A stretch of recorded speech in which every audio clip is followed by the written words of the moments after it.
सद्गुरू जोग महाराज संस्थेसमोर भव्य दिव्य असा हा कार्यक्रम.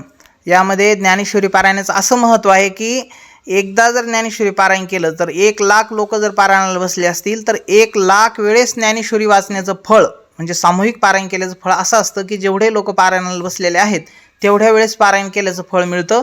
म्हणजे आपण एक पारायण केलं तर जर जेवढे लाख लोक असतील तेवढ्या लाख वेळेस पारायण ज्ञानेश्वरी पारायण केल्याचं फळ आहे.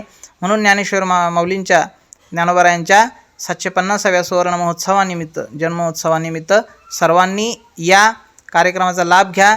सकाळी 6 ते 10 ज्ञानेश्वरी पारायण आहे, 10 ते 12 सकाळी कीर्तन आहे आणि 12 ते 12 वाजता जेवण, 12 ते म्हणजे 1 ते 3 पर्यंत ज्ञानेश्वर महाराज तुकाराम महाराज नामदेव महाराज चरित्र आहे.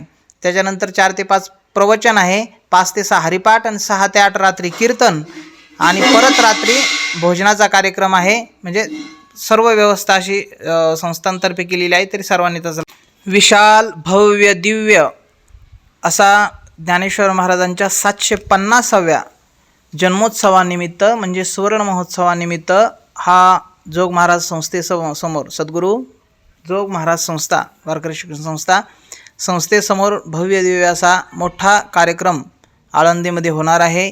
तरी तमाम महाराष्ट्रातील सर्व भाविकांना आग्रहाचे निमंत्रण.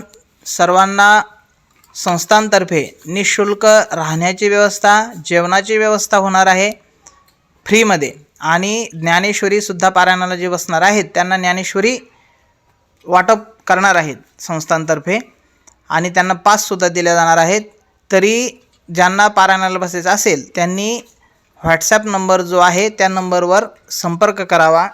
संस्थांचा ज्ञानेश्वर महाराज संस्थान कमिटी त्या संस्थांचा व्हॉट्सॲप नंबर आहे, त्यावर संपर्क करा. भव्य दिव्य असा मंडप आणि भव्य दिव्य कार्यक्रम न भूतो न भविष्यती असा. पहिले सद्गुरू जोग महाराज शताब्दी वर्षानिमित्त असा मोठा कार्यक्रम झाला होता.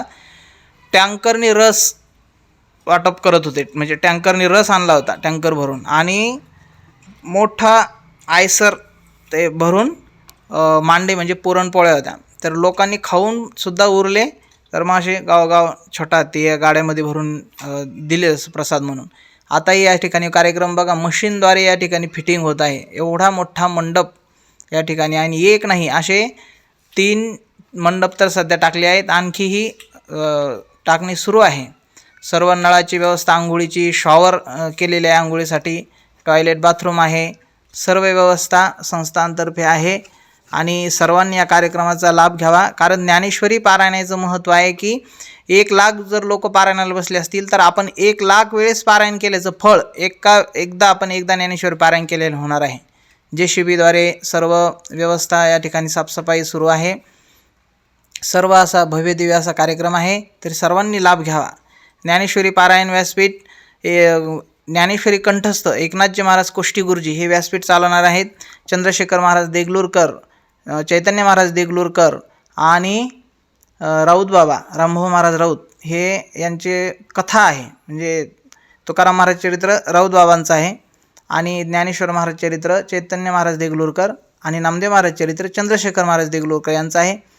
आणि सर्व फडकऱ्यांचे कीर्तन आहेत, 2 टाईम कीर्तन आहेत. सकाळी सुद्धा कीर्तन आहे आणि रात्रीसुद्धा कीर्तन आहेत. खूप छान प्रकारे कार्यक्रम आहे, सर्वांनी लाभ घ्यावा.